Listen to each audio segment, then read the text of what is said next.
Salut à tous en petit JT du foot.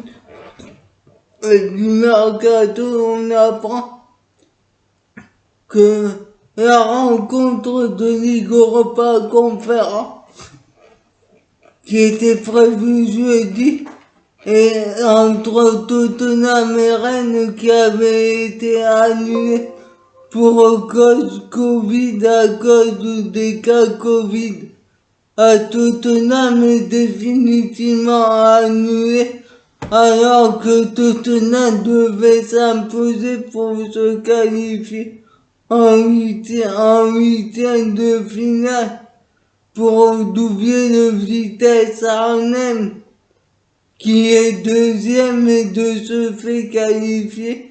Le sort du match dépend désormais de la décision de l'instance de contrôle et d'éthique et de discipline, tandis que le nouvel entraîneur de Manchester United, Rangnick, ne retiendra pas cet été qui est en fin de contrat, mais qui est trop cher pour le Bayern Munich.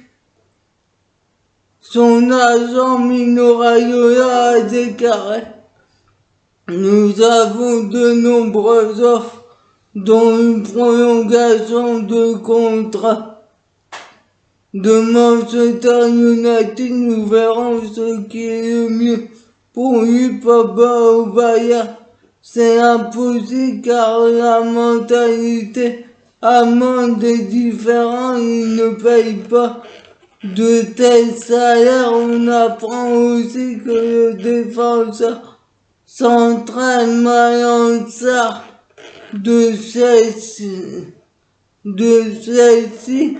qui était prêté à Porto l'année dernière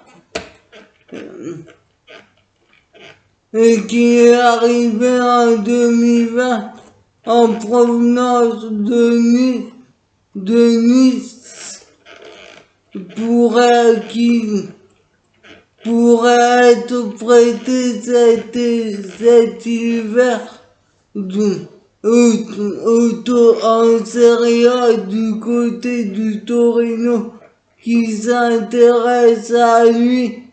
On apprend aussi que d'autres équipes de Serie A s'intéressent à lui et des équipes de Bundesliga. Il est sous contrat jusqu'en 2025.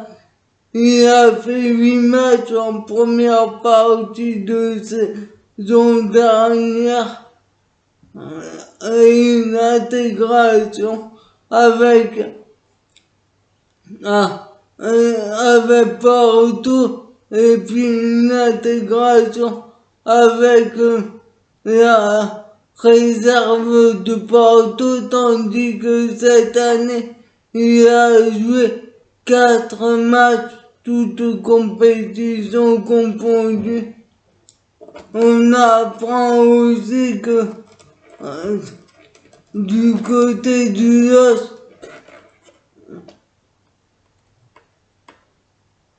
l'attaquant américain Timothée Weah ne devrait pas revenir à la compétition avant janvier 2022.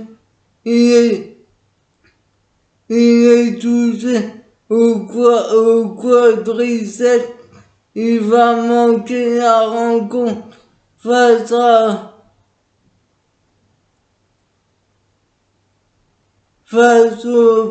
à l'OL demain et aussi en Coupe de France à Auxerre le 18 septembre, puis le déplacement à Bordeaux le 22 décembre.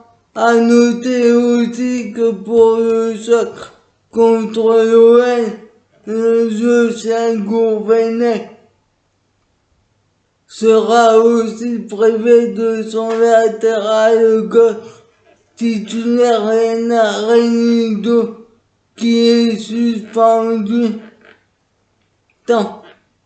Tandis que du côté de Nantes, l'attaquant Arnaud Randal Colomboigny a annoncé son départ en juin prochain. Il partira libre. Il est très convoité et régulièrement annoncé à Namen où la traîne de Francfort avait tenté de l'attirer cet été. On apprend que l'entraîneur de la Eric Ten Hag a failli rejoindre Nice l'été dernier, mais Nice a préféré Christophe Galtier car il considérait que Eric Ten Hag était trop gros pour le projet de Nice. Il est entraîneur de l'Ajax depuis 2017. Du côté de Saint-Étienne, Brian Noukoué, le jeune joueur de 19 ans, qui était une révélation des matchs amicaux cet été avec Saint-Étienne et qui est sous contrat jusqu'en 2024 et qui a fait que 2 apparitions en 7 ans. Le latéral droit est retourné en réserve. Le remplaçant de Clubfeld qui a été limogé pourrait tenter de le relancer, mais sa situation sportive difficile commence à éveiller plusieurs clubs européens qui fait beaucoup en Espagne du côté de Villarreal et de Valence notamment. L'entrain Francfort est rentré dans la danse pour recruter le défenseur central Jérôme Ognongué. Ils ont soumis une offre de contrat pour le recruter car il sera libre en juin prochain. À noter que Wolfsburg a soumis également une offre.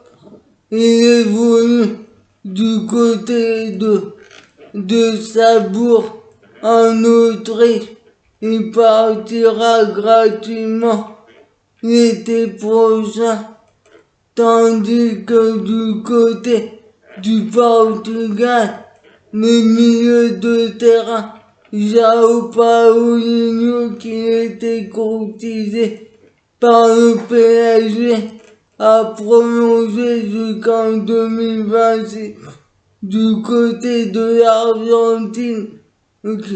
Javier Mascherano a été nommé entraîneur des moins de 20 ans avec l'équipe d'Argentine.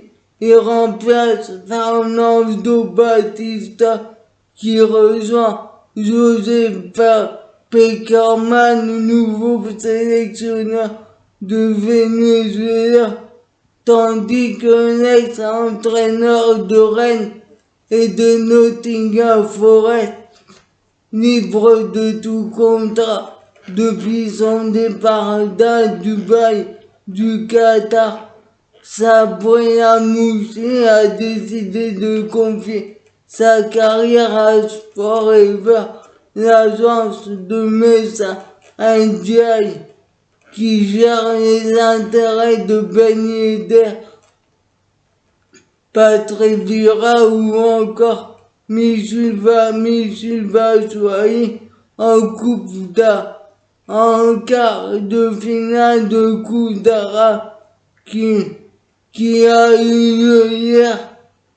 La première rencontre entre Oman et la Tunisie. La Tunisie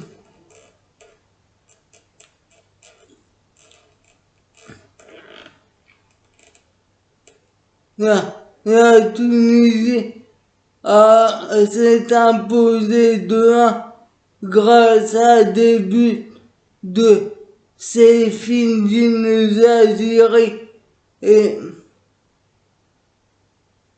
de Youssef Makimi contre un but de Ashraf Alaoui pour Oman, tandis que le Qatar a battu 5-0 les Émirats Arabes Unis grâce à des buts contre son camp. Dani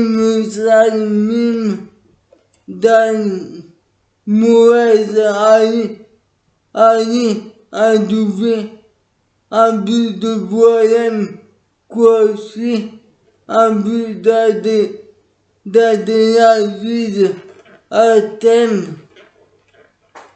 Suivez-moi sur ma chaîne YouTube.